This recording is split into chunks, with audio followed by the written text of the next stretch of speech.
And now the offense getting set, 1st and 10. Here we go. Brad 38. Brad 38. Back to throw. Into heavy traffic, and it's intercepted. Picked off by Casey Hayward. And a terrific return as he takes this thing all the way down near the 20-yard line. Well, so much of playing quarterback in the snow comes down to trying not to do too much. You've got to just keep telling yourself, throws downfield we've run every day in practice all year. But guess what? They suddenly become more difficult. And this one gets away from him and winds up an interception. And the second wave of tacklers is going to get him as they stop him behind the line. It's a loss of 2 there, bringing up 2nd down. I once had a defensive player in the NFL tell me, if I beat and dominate the guy across from me, I'm helping my team. Well, winning one-on-one battles is always a part of the game, but when you have good team defense, as we just saw there, one broken tackle, but he didn't get away because the rest of the guys arrived to put him on the ground. And they will eventually get him down, but he's inside the 5 all the way to the 3. 75 yards receiving for him now. It's a 1st down. They'll send Beckham alone to the left side. And a scary incompletion, almost picked off. It would have been their first INT of the game. Instead, 2nd down. Down this close to the goal line, 1st down. Surprised that wasn't a run? I am, and you know I'm old school. I want to run the ball 1st down in this situation because 2nd down, that gives me an option of running play action, maybe throwing it. Touchdown, Chiefs! And they do exactly what they wanted to. Opening drive, they get into the end zone. They do it on the ground. And not only is the person lugging the ball happy, of course, because he got it into the end zone. How about the offensive linemen and receivers who are blocking for him? They have to feel great about themselves, sticking it in the end zone on a running play.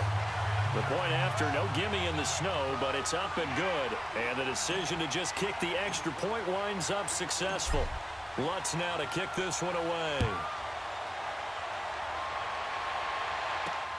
And here's Lewis. And he'll take it past the 25 and up to the 28-yard line. Now this offensive unit ready to see what they can do here. And they had to wait a long time to get the football to Summit. Agreed. What you were looking for is the defense get the ball back pretty quickly, right? Hoping for a 3 and out. So that didn't happen. You can't yell at your D for that. They've got to take care of their own business and reestablish themselves now that they're back on the field. And he is met in his tracks behind the line of scrimmage. That'll set him back with a loss of 3 on the play. And it'll bring up a 2nd and 13. Let's go. Brad 38. And they'll go ground game here with a tailback. And he'll take this up near the 35, maybe the 34. 9 good yards there on the run, and now 3rd down.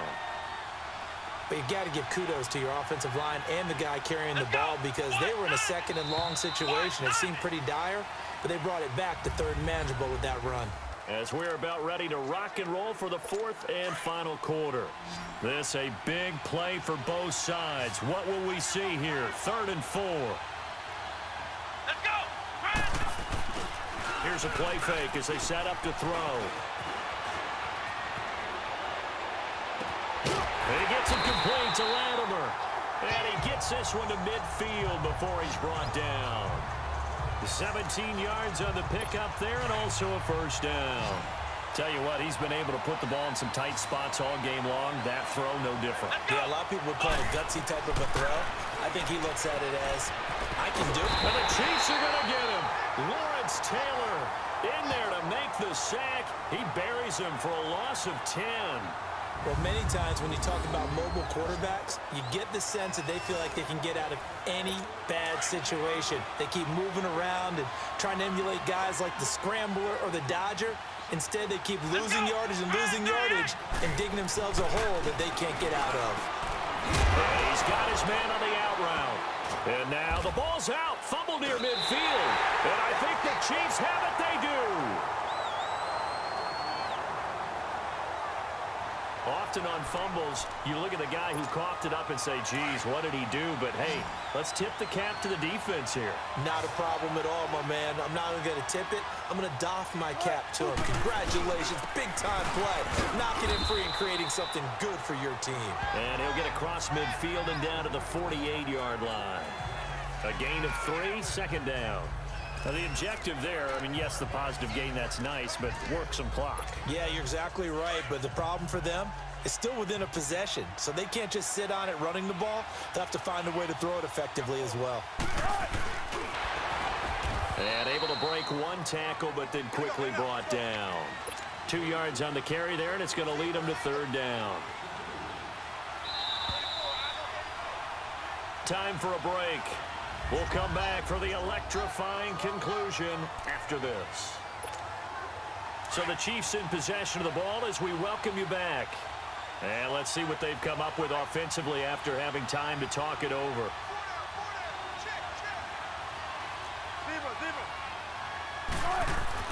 Here's Wilson. Oh, incomplete. Nearly the pick they needed. They would have loved one there, but at least it does get him to fourth down. I think he's taking an awful chance with the football right there. You've got to lead, you've got to protect it, and he's taking chances putting it out there in a little bit of jeopardy. Especially in a spot like this, fourth quarter, as you said, trying to cling to that advantage. Yeah, that one probably should have been picked, huh? He finds Beckham complete. Whistles now in a timeout. So defensively, they burn it here with 1:51 left. And not totally home free yet, but it's looking good as they come up 1st and 10. Tempo. 36 power. They go back to the ground with Williams. And able to push his way forward here for a good little gain. It's Melvin Ingram on the tackle.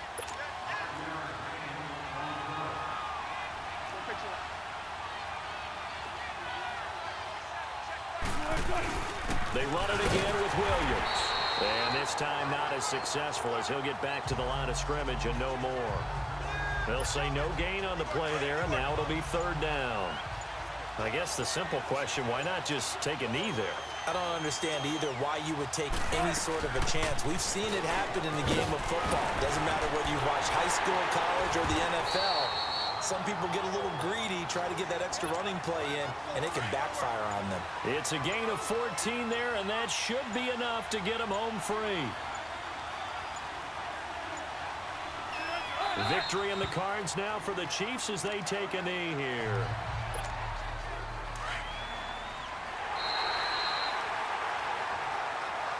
Well, partner, there's something special about a game in the snow. Just always fun in these elements, although a little chillier up here in the open-air booth. The only thing that's not fun is that we got the mid